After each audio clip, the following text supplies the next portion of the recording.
Hi everyone. So in this video we'll be discussing the hotel sector. अपन देखेंगे कि आने वाले 2-3 सालों में how this sector is looking. अपन कुछ ग्रोथ ट्रिगर्स को डिस्कस करेंगे, अपन कुछ कैटलिस्ट को डिस्कस करेंगे and there are going to be a lot of details in this video. And what I'm planning is कि I'll make a complete series on this hotel sector. And जैसे आज की video में अपन sector के highlights वगैरह discuss कर रहे हैं and in the coming videos I'll pick companies from this sector one by one and अपन अच्छे से एक एक को डिटेल में कवर करेंगे. तो लेट्स बिगिन टुडेज वीडियो. तो the first point is, if you have observed as well कि जो टीयर 2 और टीयर 3 सिटीज़ हैं इनमें टूरिज्म की बहुत अच्छी खासी ग्रोथ हो रही है. पहले क्या होता था कि इनको सेकेंडरी मार्केट्स कंसिडर करते थे कि जो टीयर 1 सिटीज़ है जैसे Delhi, Mumbai, Kolkata, Bangalore and all that, यहाँ पे ही पहले मेजॉरिटी टूरिज्म होता था. लेकिन बिकॉज ऑफ वेरियस रीजंस जैसे स्पिरिचुअल टूरिज्म हो गया, जैसे डेस्टिनेशन वेडिंग्स भी इन सिटीज़ में ज़्यादा हो रही है. तो लॉट ऑफ रीजंस उनकी वजह से दे आर बिकमिंग की hospitality hubs. And as I said बहुत सारे रीजंस हैं कि they are offering culturally rich experiences, they are offering authenticity, है ना. एंड जैसे अगर मैं कुछ एग्जांपल्स की बात करूं तो Ayodhya, Varanasi, Rishikesh, Amritsar, these kind of cities हैं. इनमें जो ट्रैवल है वो बहुत अच्छे से बूम कर रहा है राइट नाउ. तो इससे होटल्स का क्या फ़ायदा होता है, एक तो you are able to diversify. कि पहले आपकी सारी प्रॉपर्टीज़ जैसे अगर टीयर 1 सिटीज़ में ही है तो आप बहुत ज़्यादा डिपेंडेंट हो जाते हो उन सिटीज़ से, उन होटल से, उन प्रॉपर्टीज़ से. तो अब क्योंकि उन सिटीज़ के बाहर भी टूरिज्म अच्छा खासा ग्रो कर रहा है तो you are able to diversify, है ना. अनदर थिंग इज कि इन सिटीज़ में इतना कंपटीशन नहीं होता है, मतलब क्योंकि इतने ज़्यादा प्लेयर्स अभी तक इन सिटीज़ में एंटर करे नहीं है. तो if you are able to set up a really nice property तो यू आर तो you can see some really good occupancy levels. And then the next point is कि जो डिमांड है it is exceeding supply. Supply meaning कि supply of new rooms. तो जो supply है it is growing at a C A G R of just 8%, लेकिन demand has been growing at a C A G R of 10 to 12%. तो there is a decent gap between the to.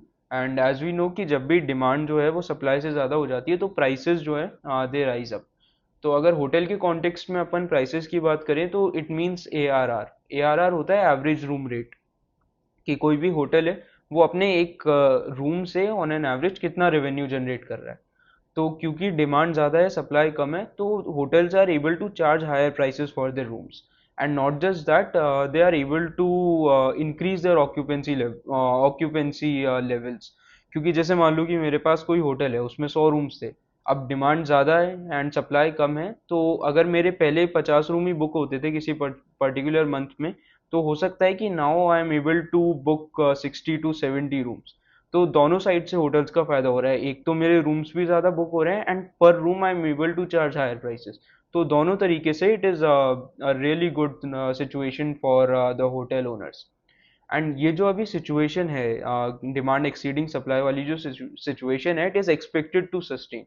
क्योंकि जो hotel की supply होती है वो ऐसे नहीं होता कि भाई मैंने आज सोची और कल मेरे पास सप्लाई बढ़ गई.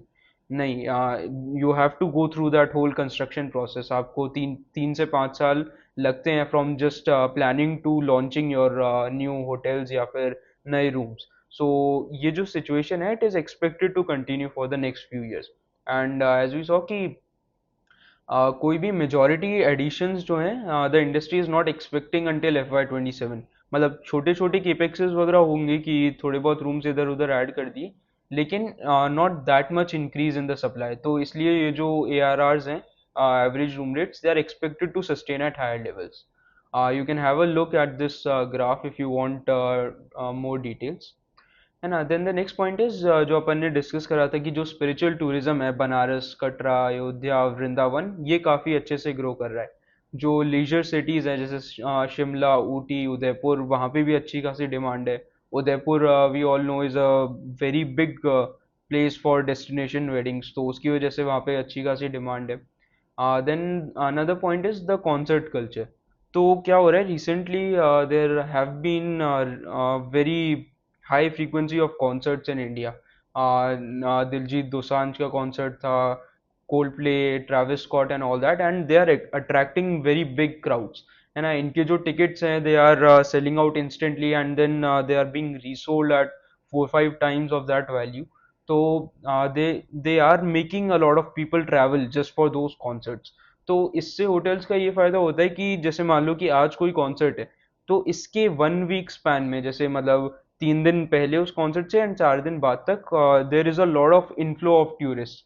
तो उसमें क्या होता है कि एक तो बहुत ज़्यादा अच्छी खासी ऑक्यूपेंसी बढ़ जाती है आपकी, स्पेशली अगर जैसे जो कॉन्सर्ट का वेन्यू है उसके आसपास ही अगर आपका होटल है, तो मतलब almost they get book instantly, है ना। तो एक तो आपकी ऑक्यूपेंसी उन कॉन्सर्ट्स के अराउंड, उन इवेंट्स के अराउंड, एंड या नॉट जस्ट कॉन्सर्ट्स, मतलब जैसे टूर्नामेंट्स वगैरह भी होते हैं, आईपीएल वगैरह एंड ऑल दैट, तो उनके डेट्स के अराउंड क्या होता है, होटल्स गेट बुक्ड, है ना। आपकी प्राइसेस यू कैन स्पाइक, जैसे कहीं पे भी अगर कॉन्सर्ट या फिर कोई भी टूर्नामेंट हो रहा है ना, तो उस डेट पे you can go and check the prices, तो आसपास के जो होटल्स होते हैं दे hike their prices and there is still demand, क्योंकि a lot of people are coming to watch that event, right?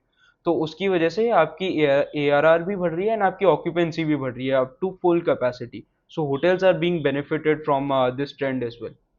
Another thing is, जो नए एयरपोर्ट्स बन रहे हैं, there are a lot of new airports that are being build, जैसे I think greater Noida में भी एक बन रहा है। एंड अगर अपन नंबर्स की बात करें, तो 2014 में there were 80 airports, now that has increase to 157 today, and in the next 5 years 50 more airports are expected to come. तो इससे क्या हो रहा है कि जो पैसेंजर ट्रैफिक है वो बहुत ही ज़्यादा बढ़ रहा है। एंड एज वी नो कि एयरपोर्ट्स के जो आसपास होटल्स होते हैं almost year round they are operating at full capacity. So ये जो एयरपोर्ट्स का है, the biggest beneficiaries are hotels only, क्योंकि कोई भी बंदा अगर आता है तो वो सबसे पहले एयरपोर्ट के पास होटल ही ढूंढता है, because it saves them the travel time and costs as well. So this is a very big trend as well. Then one more thing is debt reduction. क्या हो रहा था कि पहले, if you look at before COVID and during the times of COVID, obviously जो hotel sector था it wasn't doing that much good. तो इनको बहुत सारी डेट लेनी पड़ रही थी, एंड बिकॉज डेट बहुत ज़्यादा थी, तो you have to pay the interest cost as well, तो कैश फ्लोज पे वो बहुत ज़्यादा अफेक्ट कर रहा था, है ना। एज वी कैन सी कि जो कंपनीज थी they were burden by debt and it was affecting their cash flows. तो अब क्या कर रहे हैं, they are able to raise funds, क्योंकि सिचुएशन जो है वो बहुत ही अच्छी हो गई है अब, एंड आने वाले 2-3 सालों में भी things are looking really bullish for the sector. तो they are able to raise funds really well at really good valuations, है ना। तो इससे they are improving their balance sheets, वो इंटरेस्ट कॉस्ट को कट कर रहे हैं, and they are being in a really better state right now. जैसे कि अगर अपन कुछ एग्जांपल्स की बात करें for the companies that have raised funds through IPOs, जैसे पार्क होटल्स है, they reduced their debt by 97%, Samhi hotels 33%, Juniper Hotels 73%, Ventive Hospitality 39%, Schloss Bangalore 59%। तो they have they the players in the industry are paying off their debts. तो इससे बहुत ही ज़्यादा उनकी balance sheets improve होंगी, उनके कैश फ्लोज इंप्रूव होंगे, एंड बहुत ही ज़्यादा फायदा होगा। नेक्स्ट अगर अपन बात करें लग्जरी होटल्स में, तो अपना जो होटल सेक्टर है, इट इज़ मेनली 3 थिंग्स। एक तो आपके लग्जरी होटल्स आते हैं, एक आपके इकोनॉमिकल होटल्स आते हैं, एंड एक जो मतलब बीच में मिडल जो ग्राउंड है ना। तो लग्जरी होटल्स में क्या होता है कि you have higher margin and you have better pricing power, है ना। एंड एक और फायदा क्या होता है कि इसमें यू डोंट रियली नीड कि आपकी ऑक्यूपेंसी मतलब फुल कैपेसिटी तक जाए। जैसे अगर मेरे 100 रूम्स का लग्जरी होटल है, तो even at occupancy of 30 to 40 rooms I can generate good profits, क्योंकि जो वो 30 से 40 रूम्स भी बुक हो रहे हैं, मैं उनमें भी बहुत अच्छे मार्जिन से पैसा कमा रहा हूँ। तो I am not worried about कि भाई मेरे को 90 या पूरे 100 तक कैपेसिटी बढ़ानी है। इट्स नॉट नीडेड, राइट, है ना। एंड एक और चीज़ क्या है कि लग्जरी होटल्स में एंट्री बैरियर्स है। एंट्री बैरियर्स क्या होते हैं कि मतलब not every one can enter, this is like अ मोट, है ना। कि अगर मेरा कोई लग्जरी होटल है तो मेरे को बहुत ज़्यादा कैपिटल एक्सपेंडिचर करना पड़ेगा उसको सेटअप करने में।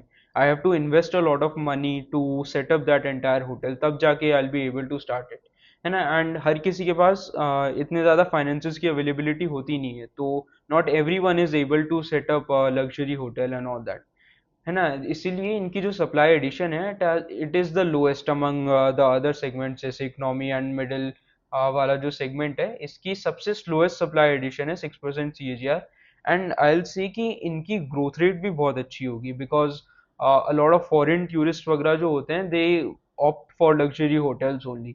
वो मिडिल या इकोनॉमिकल टूरिस्ट को जो मिडिल या इकोनॉमिकल होटल्स होते हैं उनको सिलेक्ट नहीं करते हैं। And even the domestic tourist also, क्योंकि डिस्पोजेबल इनकम्स वगैरह इतनी बढ़ गई है, तो many people are opting for these luxury hotels, so इनका ग्रोथ रेट भी काफी अच्छा होगा। तो इनका जो डिमांड एंड सप्लाई गैप है, that is probably the highest. मतलब इनकी जो डिमांड है, it is growing at a really faster rate than the supply. So this is the segment that you need to focus on. This is a really high growth segment, and बहुत ही low competition segment है, बहुत ही high margin segment है। So things are looking really good for this luxury hotel segment. So this is all I wanted to discuss right now about the hotel sector. I hope कि थोड़ा आपको idea लग गया होगा, लेकिन better you'll understand things really better जब मैं आगे आने वाली वीडियोस में I'll cover companies one by one. So please let me know कि which company should I cover। मतलब you can let me know in the comments कि सबसे पहले कौन सी कंपनी कवर करनी है मेरे को from this hotel sector, and I'll try and bring up a video on that. So that's it. Thank you.